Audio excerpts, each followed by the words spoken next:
Good morning. Today we look at Luke chapter 8, verses 26 through 56. And in these verses we hear the accounts of the Gerasene demoniac and Jairus' daughter being healed. And both of these are recorded in Matthew and Mark. So we've talked about them, already this year as we read through here. But they have, a little bit different, take on them, but not very much really, though. But, so he's just calmed the wind and the waves, and then the boat lands at this land of the Gadarenes or the Gerasenes, and he steps out, and this man who is filled with demons, greets him, and the demons, of course, recognize him. And it says that when the man saw him, he fell down and shouted at the top of his voice. And I think in Matthew's account it said, the demons cried out, "What have you to do with us, Son of the Most High God?" But, here Luke gives the voice to the man. Of course it is the man speaking, but, the demons would speak through him. And we know how these, this demons are cast out and go into the swine, and the swine run down the bank and are drowned. And the swineherds run off to tell the people. And when the people of the city come back out, they find this man who had been possessed by demons and just wild all of the time, sitting calmly at Jesus' feet. And they were so astonished. It doesn't say they were astonished, but it says they were afraid. And afraid of the power of Jesus, afraid of, maybe the change that Jesus could bring in them. And we read stories and we hear tales of, I shouldn't say tales, we hear life experiences of how people's lives are changed by Jesus. Especially, you can read many accounts of people who have been convicted of crime and are in jail. And in jail, they are introduced to Jesus, or maybe not introduced, but they come to know Jesus as Lord and Savior, and they become changed. And it is, Jesus can change our hearts, and we sing that, "Change my heart, oh God," and make me be like you. And so I don't know, what these people were really afraid of. Most of the time, these people of the different communities welcome Jesus, and that's what we'll see. These people asked Jesus to leave them, for they were filled with great fear. So here twice, it tells us that in verse 35 they were afraid, and in verse 37 they were seized with great fear. And so Jesus got in the boat and went back to the other side of the lake again. And this is the one time, and I commented on this when we've read this before, that Jesus tells the man, to go home and declare how much God has done for you. And, sometimes when somebody's going to tell us about what God's done in their life, or, we kind of close an ear. We don't really want to hear it, or if we do hear it, we don't want to hear. We're just kind of, set back by that. And it's just a reminder that not so long ago, as I was visiting with one person, and I commented on this before too, that another person came up and shared with mostly me, but also she did make eye contact with this other person about the change in her life that had been, made by, something that God had done. And, and this person that I was talking to was amazed to hear the story. And sometimes, rather than being amazed to hear the story of how someone is changed, we are skeptical if there's any change at all there. And we don't really want to take a chance maybe on that person.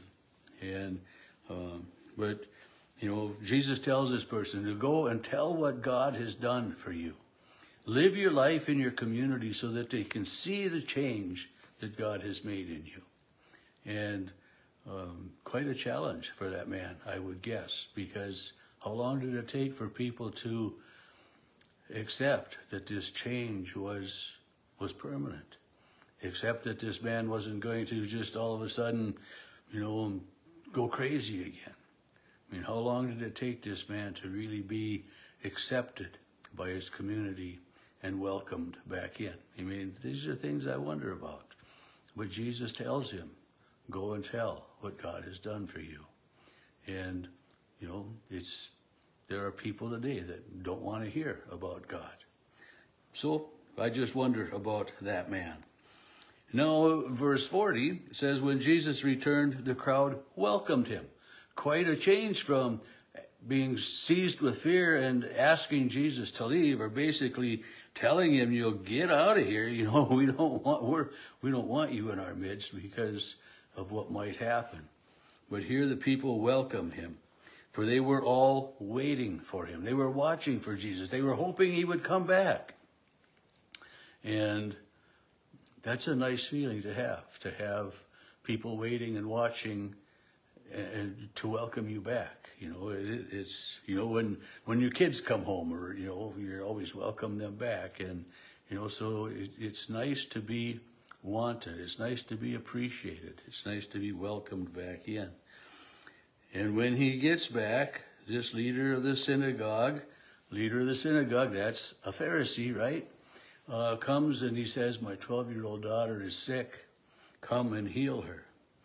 And as he's going, this woman who has been, you know, suffering from a hemorrhage for 12 years. So here we've got this 12-year-old girl and this woman who has been suffering with this problem for 12 years. I mean, you know, the 12-year-old girl, life is just starting, and this woman has been suffering for 12 years. I mean, how many years has she lived? But, you know, 12 years for this little girl, for Jairus, I mean, this is just a beginning.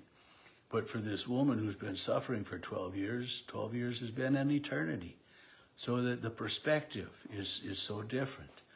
And while Jesus is walking with his disciples, it says this woman has faith enough to know. She just reach out and touch his clothing. And Jesus stops because he felt the power go out from him. You know, sometimes we think that, you know, when people do something, it doesn't, you know, we don't appreciate the effort that goes into it. And I think about, you watch somebody that is just coming across the finish line of a race, whether it's a 100-yard dash or a marathon, of the power of the energy that they used, and they know that they've used that much energy. And this is Jesus.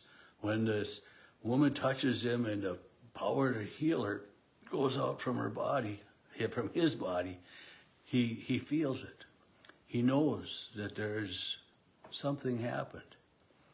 And I'm sure that he knew who this woman was before she ever said, you know, and it says, when the woman saw she couldn't remain hidden, because Jesus, you know, stopped. Who touched me?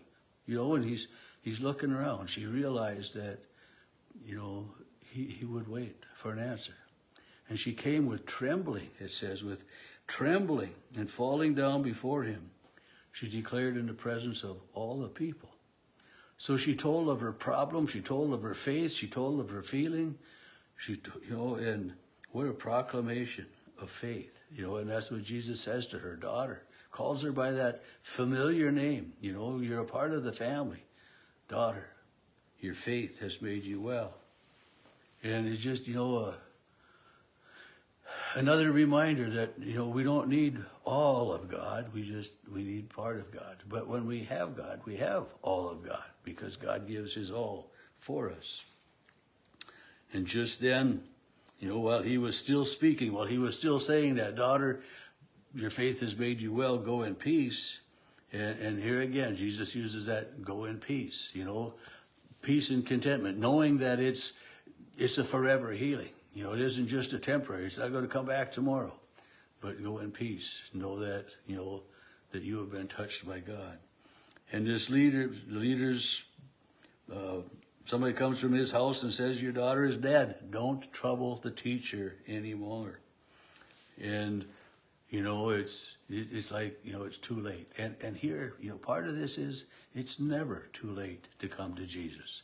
It's never too late for Jesus. It's never too late to come to God. It's, you know, and I've said this before too, that, you know, we don't know what was on somebody's heart.